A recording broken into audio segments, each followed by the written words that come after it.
श्री स्वामी समर्थ. गुरुस्पर्श चॅनलमध्ये मी अगदी मनापासून सर्वांचे स्वागत करते. आजच्या व्हिडिओमध्ये आपण पाहणार आहोत स्वामींचा एक असा मंत्र आहे जो आपलं सुरक्षा कवच बनवू शकतो. असा कोणता मंत्र आहे, तो कधी म्हणायचा, कसा म्हणायचा, याची सविस्तर माहिती आपण आजच्या व्हिडिओमध्ये पाहणार आहोत. तर त्याआधी आपल्या गुरुस्पर्श चॅनलवरती नवीन आला असाल, चॅनलला सबस्क्राईब केलं नसेल, लाईक केलं नसेल, शेअर केलं नसेल तर नक्की या चॅनलला लाईक, शेअर, सबस्क्राईब करा. तर आजच्या व्हिडिओला आपण सुरुवात करूया. तर असा कोणता मंत्र आहे ते आता आपण जाणून घेऊया. तर सर्वात प्रथम तारक मंत्र हा आपला सुरक्षा कवच बनू शकतो. हा स्वामींचा मंत्र आहे जो आपल्याला आयुष्याच्या संकटातून, दुःखातून तारून नेणार आहे. असा हा मंत्र आहे तारक मंत्र. तारक मंत्र सर्वांना माहीत असेल, सर्व स्वामी भक्तांना माहीतच असेल आणि सर्वांना तो येत असेल. दररोज ते पठण तुम्ही करतच असाल. पण हा तारक मंत्र नक्की काय आहे, त्याचं पठण कसं करायचं असतं, तर ह्याने काय होतं ते आता आपण सविस्तर पाहूया. आता हा तारक मंत्र कोणता, तर तो तारक मंत्र असा आहे: निशंक हो, निर्भय हो मनारे, प्रचंड स्वामी बळपाठीशी रे. हा जो हा तारक मंत्र आहे, अशक्य ही शक्य करतील स्वामी, स्वयंभक्त प्रारब्ध घडवी ही माय. हा जो तारक मंत्र आहे, विभूती नमन नाम ध्यानार्दी तीर्थ, स्वामीच या पंचप्राणामृतात, हे तीर्थ घे आटवीरे प्रचिती, न सोडी तया जया, स्वामी घेती हाती. हा जो तारक मंत्र आहे, जो तुम्हाला सर्वांना पाठ असेल, माहीत असेल, तुम्ही पठण करतही असाल. तर हा तारक मंत्रामुळे काय होतं, तुम्ही निराश असाल, अस्वस्थ असाल, उदास असाल, संकटात असाल, तुम्हाला मनशांती मिळत नसेल, तर या सर्वांवरती एकच उपाय आहे की तारक मंत्राचं दररोज एकदा पठण करायचं. आता ते पठण कसं करायचं ते मी तुम्हाला आता सांगणार आहे. सर्वात प्रथम आपल्याला देवघरामध्ये स्वामींची मूर्ती असेल, फोटो असेल, त्याच्यासमोर आपल्याला बसायचं आहे. बसल्यानंतर आपल्याला एक अगरबत्ती लावायची आहे. अगरबत्ती लावून एक पंचपात्र, जे तांब्याचं पंचपात्र असतं ते जर तुम्हाला देवाऱ्यात ठेवायचं असेल तर देवाऱ्यात ठेवा, किंवा आपल्या जवळ जिथं आपण बसलो आहोत तिथं आपल्याला पंचपात्र, पिण्याचं पाणी त्याच्यामध्ये घ्यायचं आणि त्याच्यावरती हात ठेवायचा आहे. आणि जर तुम्हाला देवघरात ठेवायचं असेल तर तिथं ठेवूनसुद्धा तुम्ही तारक मंत्र पठण करू शकता.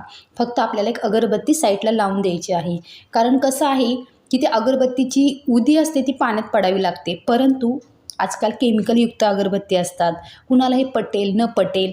त्यामुळे जरी तुम्ही अगरबत्ती साईडला लावून दिली आणि पंचपात्र तिथे ठेवले तरी चालेल, ती ऊर्जा त्याच्यामध्ये पाण्यामध्ये जात असते. आता काय करायचं, सर्वप्रथम पंचपात्रात पाणी घ्यायचं आणि आपल्या त्याच्यावरती तुम्ही उजवा हात ठेवून द्यायचा आणि तारक मंत्र अगदी व्यवस्थित हळूहळू प्रत्येक ओवीचा अर्थ समजून घेऊन आपल्याला ऐकू येईल अशा पद्धतीने अगदी मनापासून हा तारक मंत्र श्रद्धेने आपल्याला पठण करायचं आहे, आपल्याला म्हणायचं आहे. तर कधी म्हणाल, सकाळी म्हणा, दुपारी म्हणा, संध्याकाळी म्हणा, कधीही म्हणा, परंतु दिवसातून एकदा हा आपल्याला तारक मंत्र पंचपात्रात किंवा तांब्याचा जो पेला असतो त्याला पंचपात्र म्हणतात, त्या पेल्यावरती हात ठेवून आपल्याला हा तारक मंत्र पठण करायचा आहे.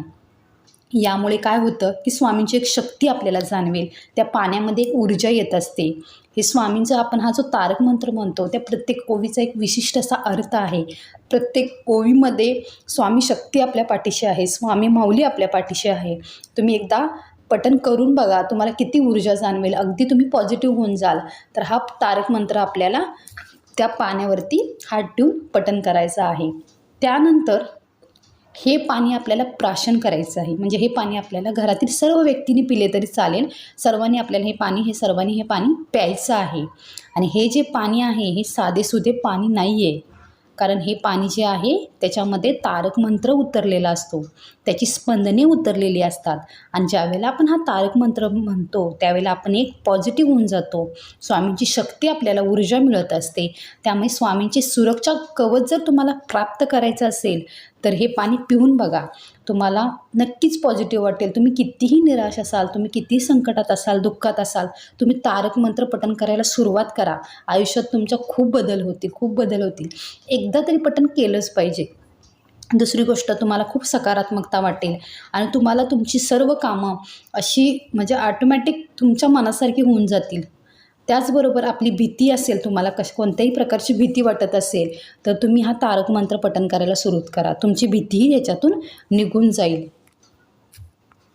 अशा प्रकारे आपल्याला स्वामींचा हा जो तारक मंत्र आहे तो आपल्याला दररोज एकदा पठण करायचा आहे. तुम्हाला यातून खूपच सकारात्मकता जाणवेल. त्याचबरोबर हे झालं पाण्याच्या बाबतीत. जर तुम्हाला हे करणं शक्य नसेल तर तुम्ही दुसऱ्या पद्धतीने तारक मंत्र पठण करू शकता. तर कसं करायचं? दिवसभरात कितीही वेळा तुम्ही तारक मंत्र पठण करू शकता. फक्त स्वामींच्या जवळ बसल्यानंतर, स्वामींच्या फोटोजवळ, मूर्तीजवळ बसल्यानंतर तारक मंत्र पठण करताना अजिबात गडबड, गोंधळ करायचा नाही आहे. अगदी शांतपणे प्रत्येक ओवीचा अर्थ समजून घेऊनच आपल्याला पठण करायचं आहे. मग तुम्ही एकदा करा, 11 वेळा करा, 3 वेळा करा, तुमच्याकडे जेवढा वेळ आहे तेवढा करा. त्याच्यानंतर तारक मंत्र ऐकला तर चालेल का? तर तारक मंत्र ऐकला तर चालतो, परंतु जर आपल्याला ही ऊर्जा जाणवून घ्यायची असेल, जर खूप पॉझिटिव्ह राहायचं असेल तर आपल्याला तो पठणच करावा लागेल, तो आपल्याला वाचावंच लागेल. नुसतं ऐकून तर होत असतं खरं, नुसतं ऐकून तर काही इतका उपयोग होत नाही आपल्याला ते पठण करावं लागेल. आणि अगदी सेकंदात म्हणजे 2 मिनटंही लागत नाहीत तो तारक मंत्र पठण करायला. आणि आपल्या नित्यसेवेमध्ये तर तारक मंत्र कराच असं सांगितलं जातं. त्यामुळे तारक मंत्राचं खूप अशी खूप असा प्रभावी हा मंत्र आहे. त्यामुळे या मंत्राचं जर कोणी स्वामी भक्त जे सेवेकरी असतील किंवा नसतीलही, जे स्वामी सेवेत नवीन आले असतील तर त्यांनी तारक मंत्राचं पठण करायला सुरुवात करा. तुमच्या आयुष्यामध्ये खूप सारे बदल घडून येतील. तर तुम्हाला समजलं असेल कशा पद्धतीने आपल्याला पाणी तयार करायचं आहे. ते तुम्ही घरातील सर्व व्यक्तींना हे पाणी प्राशन करायला देऊ शकता. ऐकण्यापेक्षा जास्तीत जास्त म्हणण्याचा प्रयत्न करा, पठण करण्याचा प्रयत्न करा. तर चला तर मग व्हिडिओ कसा वाटला? आणखी तारक मंत्राविषयी आणखी मी व्हिडिओ तुम्हाला लवकरच घेऊन येईल.